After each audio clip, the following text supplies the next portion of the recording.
ఎప్పుడెప్పుడు అబ్బా ఆ పాదముల వంక చూస్తాను, ఎప్పుడు పాదయోహ పాద్యం సమర్పయామి అని సమర్పిస్తాను. దానికోసం త్వర కలగడానికి మనసుని సిద్ధం చేస్తున్నాడు సుప్రభాత పఠనం ద్వారా. అంతేగాని ఉత్తిరాలా నిలబడి ఏదో గడగడగడగడగడగడ చదివేస్తే అది మనసు మీద ప్రభావం ఏం చూపిస్తుంది? ప్రతి శ్లోకంలో నువ్వు రమించగలిగితే అది నిన్ను మానసికంగా సిద్ధం చేస్తుంది. అందుకే ఎక్కడ ఉండనివ్వండి సుప్రభాతాలు ఉంటాయి. శ్రీశైలం వెళ్ళామనుకోండి, పాతాళ గంగాజల మధ్య నదిర్మలాంగా భస్మ త్రిపుండ్ర సమలంకృత బాలభాగా గాయంతి దేవముని భక్త జనాభవంతం శ్రీమల్లికార్జున విభో తప సుప్రభాతం. స్వామి అదిగో చూశావా, పాతాళ గంగలో స్నానం చేసి విభూతి పుండ్రాలు పెట్టుకుని బొట్టు పెట్టుకుని నీ యొక్క దర్శనం కోసమని ఎందరో బయలుదేరి వచ్చి రాజద్వారం దగ్గర నిలబడి శంభో శంకర హరహర మహాదేవా అని ప్రార్థన చేస్తున్నారు. ఏది నిద్రలేచి రండి అంటాడు. ఆ పాతాళ గంగా భక్తులు, ఆ రావణం, శంభో శంకర హరహర మహాదేవ నాదములన్నీ ఒకసారి జ్ఞాపకానికి వస్తుంటే ఆయన ఒక్కసారి నిద్రలేచాడు.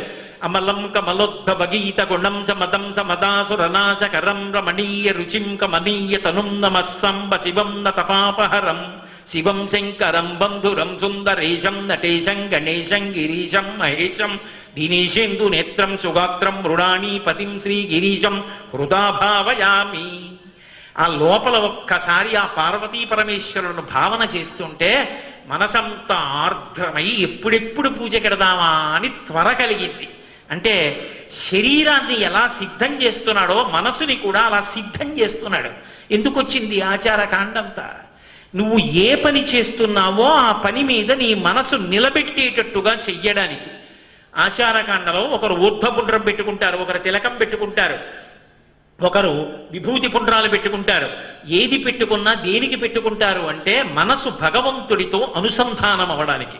భస్మధారణం చేశారు అంటారు. స్కంద పురాణంలో బ్రహ్మోత్తర ఖండంలో చెప్తారు.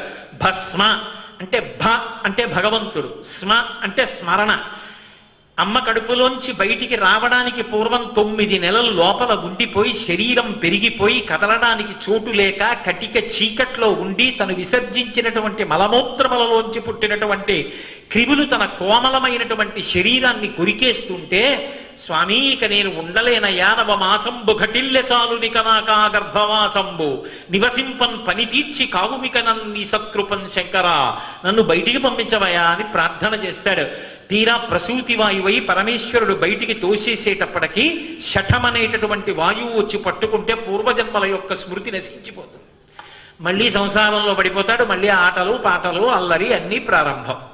కానీ ఇలా పడిపోయినటువంటి వాడున్నాడే, అలా పడిపోయినటువంటి వాడికి మళ్ళీ భగవంతుణ్ణి జ్ఞాపకానికి తీసుకొచ్చి అది చిట్ట చివరి ప్రయోజనం.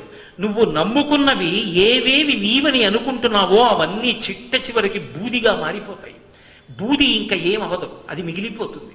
ఆ శాశ్వతమైనటువంటి పరబ్రహ్మాన్ని స్మరించడానికి యోగ్యమైన శరీరంతో వచ్చి నరుడవై పుట్టి అతి సామాన్యమైన విషయముల వెంట పరిగెత్తినంతగా కనీసం అందులో చూపించినంత ఉత్సాహం భగవంతుని పట్ల ఎందుకు చూపించట్లా అని తనకి తాను హెచ్చరిక చేసుకుని భగవంతుని స్మరణలు పెరగడానికి భస్మ ఆ విభూతి ధారణం చేస్తాడు. ఆజ్ఞాచక్రం మనసుండేటటువంటి స్థానం గనక మనసు నిలబడడానికి కదిలికలకి అమ్మవారు అధిష్టాన దేవత కనుక ఆ తల్లి అనుగ్రహం కోసం బొట్టు ఉంచుకుంటాడు.